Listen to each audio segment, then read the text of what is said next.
Hey guys, welcome back. This is Donna Sharp with Holistic Wellbeing. Thank you so much for joining me here on day 467 of doing these lives. This evening I will be speaking as a continuation from the book Three Steps to a Strong Family by Stephen Covey. So the past two nights I had been speaking on the don'ts, and tonight I will be discussing the third don't, which is a segue to understanding how to take care and curtail and mold your family structure. So I'm just going to go right into it. Stephen Covey does a great job of breaking things down first before he actually gets to the main point. And a lot of times you have to understand the ins and outs of things so you can understand better how to grip the entire situation and how to make it work for your benefit. And so that's what he is doing. I spoke of the three whys initially several days ago, and I spoke now on the don'ts, and I spoke about two don'ts the past 2 days. And so tonight I'll be speaking about the third don't. So the third don't, as far as creating the steps to building a strong family bond, is don't expect perfection. All right, he basically says here, I read it verbatim exactly how he has it. Don't expect perfection or instant results. So many times we're trying to get ahead in life and we want things done and we want it done now. So what he encourages to do is to give yourself time, and so you can understand the process and be able to put the process in order and then get the steps accomplished, but never rush and try to do it, because if you do, it's not going to result in a way that you would expect it. All right, so many things that we aim to accomplish requires time. This is the one thing that we all say we don't have.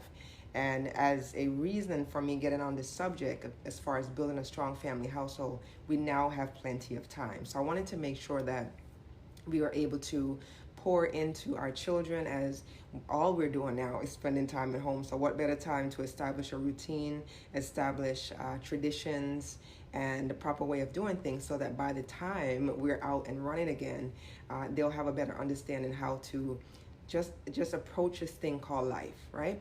So here are some examples as far as many things that I spoke about that we should do to aim and accomplish that requires our attention. That's improving an institution, right?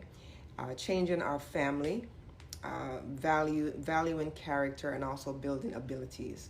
Those are all structure oriented. So when we get those things in line, then everything else can fall right behind it. So farming, as you know, this is a great example, or gardening, it requires time. Why? Because when you plant those seeds in the ground, it doesn't harvest right away. You have to give it a certain amount of time. First of all, let me back up. You have to plant at a certain time, a certain season, because those things will not harvest like they should. I always found this so fascinating that God would know exactly what month we need to plant a particular seed to have it harvest at a particular time. So quite like farming and harvesting, it requires the process of time as far as planting the seed, right? You have to then water the seed, and sometimes you have to fertilize it, right? Coaxing tiny plants out of the ground, and patience is required. So you're not going to see the fruits of your labor right away. You have to make sure you follow these steps.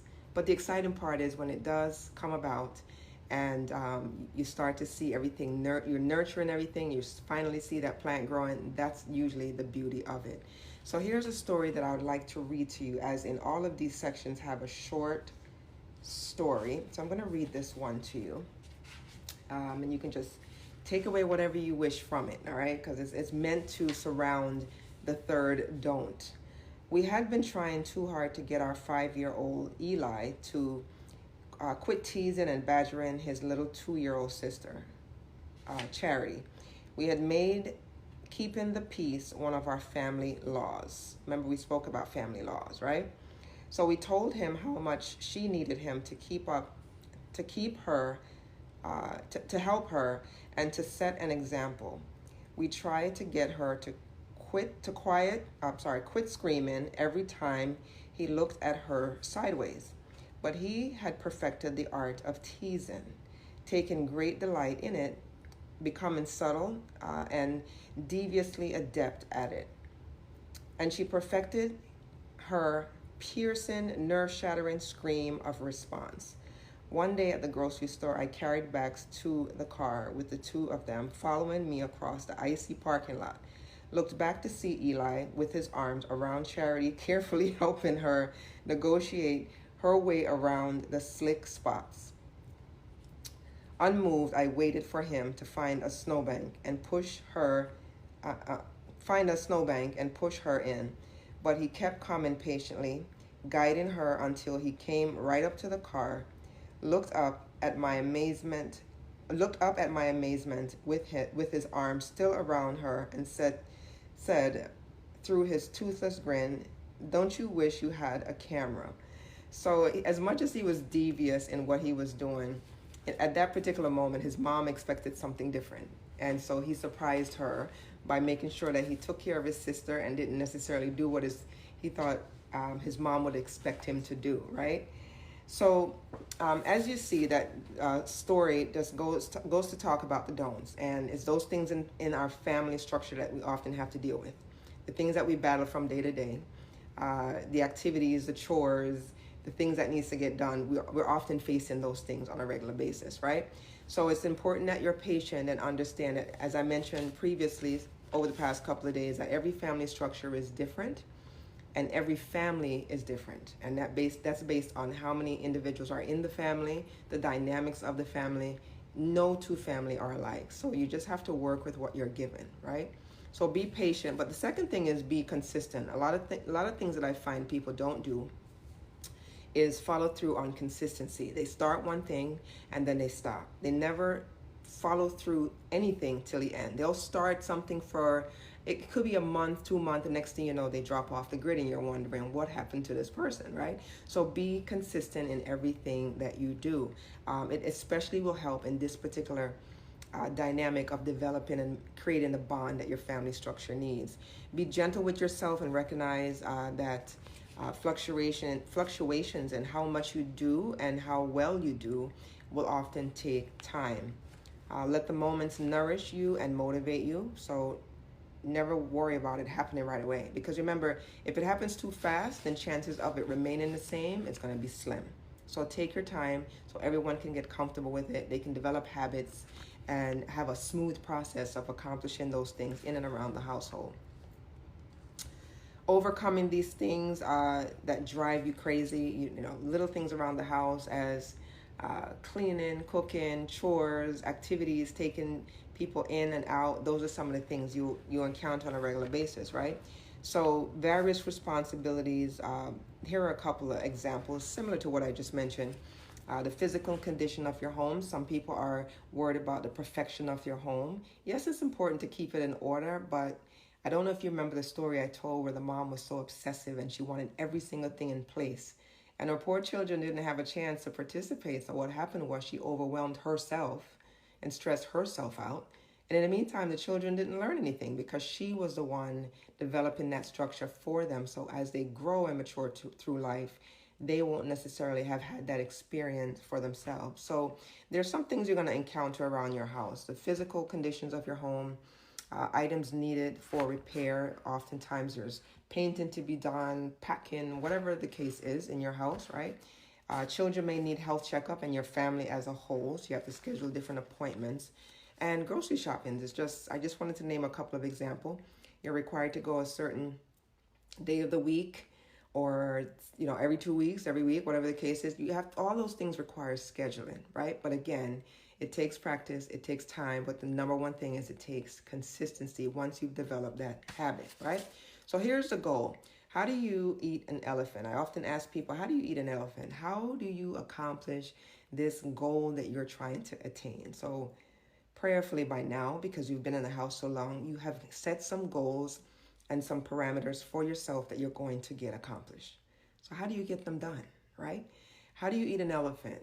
Elephant is pretty big, so you have to keep in mind that you have to just eat it one bite at a time because it's never going to be accomplished right away, right? So there's the patience that I spoke about. So pick one small thing that you desire to accomplish as a family and work on that with understanding the 3 don'ts that I just spoke about, right? Be patient, be consistent, and the 2 other don'ts that I spoke about in my live the last 2 nights. All right. And now with that, what you want to do, since I just spoke about the 3 whys over the past 4 days or so, And now I spoke about the three don'ts, right? What happens is you have to now merge those things together. You have to merge the whys and the don'ts together. And it's going to help you to move to the how, all right? Because if you don't know how you're going to do it, then the final result of accomplishing that goal is going to be challenging, right? So we can move to the how. This book is basically designed, I'll tell you the name again, 3 Steps to a Strong Family by Stephen Covey. It is set up and designed, right, to teach you the how step by step. Stephen Covey wanted to make sure you understood the whys, then you understood the things not to do, and now we're going to go straight into the hows over the next few days. So how is set up basically to incorporate some of the things we spoke about in the beginning. We spoke about the family laws, we spoke about the family economy, and we also spoke about family traditions. So when we start to develop the hows, it's going to incorporate all those things we spoke about from the very beginning, right? So this will ultimately bring your family together and also keep your family together. So tune in over the next several days as I continue to speak from this book, and I'm going to go more into the how to build a family structure for your children and for you and your family. All right, guys. So hi, Kim. Thank you for joining. If you have joined later on in this live, please type replay, but also put a comment so I can see what your thoughts are and what you're gaining from this, if it's helping you at home. If you love it, please love it. And I would also encourage you to share it. If you'd like to learn more about me, I am your transformational wellness coach. And I am here to help teach you how to incorporate the tiny tidbits of your surroundings in order to create a whole person. All right. So I will be back again tomorrow. Feel free to log on to my website, which is holisticwellbeing.com, and peruse a bit. And there you'll find out why I'm so passionate about what I discuss. You know, oftentimes it's various things that's going to help propel you into a whole nother direction. So thank you so much for joining, guys. I will see you back here again tomorrow. Until then, have a fantastic rest of your evening. And please don't forget just to be safe. Don't take anything for granted, and just protect you and your family, and know that I am constantly in prayer for all of your families. All right. Blessings to you always. And I'll see you back again here tomorrow. Ciao.